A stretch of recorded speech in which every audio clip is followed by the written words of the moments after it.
This is the post that is stuck to the fence that is covering Varosha, a resort in Famagusta, which was once luxurious getaway for famous celebrities in 60s, and once it was worth $150 billion. The rich and famous were drawn by some of the best beaches on the island. Richard Burton and Brigitte Bardot all dropped by the Argo Hotel on JFK Avenue. It was said to be Elizabeth Taylor's favorite. This city has turned into a ghost town overnight on a fateful day in August 1974, occupied by the military covering the entire city under barbed wires. Your house to live in the Greek side. We prefer to be dead than to live under the Turkish authority. You have nothing to go back to now. No, I don't think I could find back. Could find anything. What do you think you will do now? Kill myself. Kill myself. This is the story that involves a war, a peacekeeping force, buffer zones, and thousands of casualties. Let's look at the story of Varosha, the abandoned resort. Let's go back in time. Cyprus had been part of the Ottoman Empire for centuries, with a predominantly Greek Cypriot population and a smaller Turkish Cypriot minority. It was the good old times, where people lived in the moment without social media and without any distractions. But it was far from being perfect. Life was marked by high taxes, limited autonomy, and periodic unrest. Inspired by Greek independence movements, Cypriots yearned for freedom. In 1821, they joined the Greek War of Independence, but failed to gain their own liberation. As the time passed, the weakening Ottoman Empire faced pressure from various powers. In 1878, after the Russo-Turkish War, Cyprus was temporarily placed under British administration through the Cyprus Convention. Under the Ottomans, Cyprus suffered limited development and high taxes. The British brought administrative reforms, improved roads and harbors, and promoted trade. These changes led to economic growth and modernization, particularly in urban areas.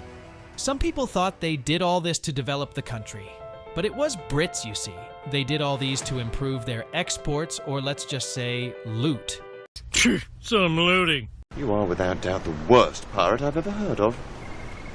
But you have heard of me. Changes like land ownership reforms and introduction of cash crops benefited some, but hurt others, like traditional farmers. Some Cypriots saw these changes as positive, while others felt it undermined their culture and identity. Inspired by Greek independence and fueled by Greek nationalism, Greek Cypriots increasingly desired union with Greece known as enosis. The creation of a national church and schools further strengthened this ambition. Turkish Cypriots, on the other hand, fearing discrimination and marginalization in a Greek-dominated Cyprus, began advocating for partition and union with Turkey, which is known as Taksim. This was also encouraged by the Ottoman Empire and later Turkey. Competition for jobs, political representation, and cultural influence fueled tension between the two communities. British policies, often perceived as favoring Greek Cypriots, further widened the rift. During World War I, the Ottomans sided with Germany against Britain. Fearing the Ottomans might use Cyprus as a base, Britain formally annexed the island in 1914. Greek Cypriots saw this as an opportunity to push for enosis, offering military support to Britain in exchange. These hopes were dashed when Britain made it clear annexation was not a step towards Greek rule. Finally, the war and annexation solidified British control, but alienated enosis supporters further, adding another layer of resentment to the growing communal divide. Here is a fun fact about Cypriots. To ward off evil spirits, Cypriots believed in the power of socks of protection. It was customary to hang a pair of socks outside your door, filled with garlic and rosemary, to keep away not just vampires, but nosy neighbors and also tax collectors. Cyprus became independent in the 1960s, after the Greek Cypriot underground group EOK waged a 5-year guerrilla war against Britain. The Zurich and London Agreed, brokered by international powers, laid the foundation for a unique power-sharing government. The island was declared a republic with a Greek Cypriot president, a Turkish Cypriot vice president, and proportional representation in parliament. It was a fragile peace, built on the delicate premise of ethnic coexistence. However, the ink on the agreements barely dried before cracks began to appear. The power-sharing system is as perfect as an authentic British museum. 1960 was supposed to be Cyprus's happily ever after. Everyone gets a say in the matters. But it turns out, coexisting with your ex and your in-laws wasn't exactly a walk on the beach. Greek Cypriots, constituting the majority, felt the arrangement tilted the scales in their favor, while Turkish Cypriots, fearing marginalization, demanded stricter adherence to the constitution. Discrimination against Turkish Cypriots in jobs and government positions further fueled resentment. In a nutshell, the agreement was like a user manual written by IKEA, confusing, frustrating, and impossible to follow without getting into an argument. Archbishop Makarios III, Greek Cypriot president, became a center for controversy. His pursuit of closer ties with Greece and perceived disregard for Turkish Cypriot concerns deepened the rift. Turkish Cypriots felt increasingly alienated, leading to their withdrawal from the government in 1964.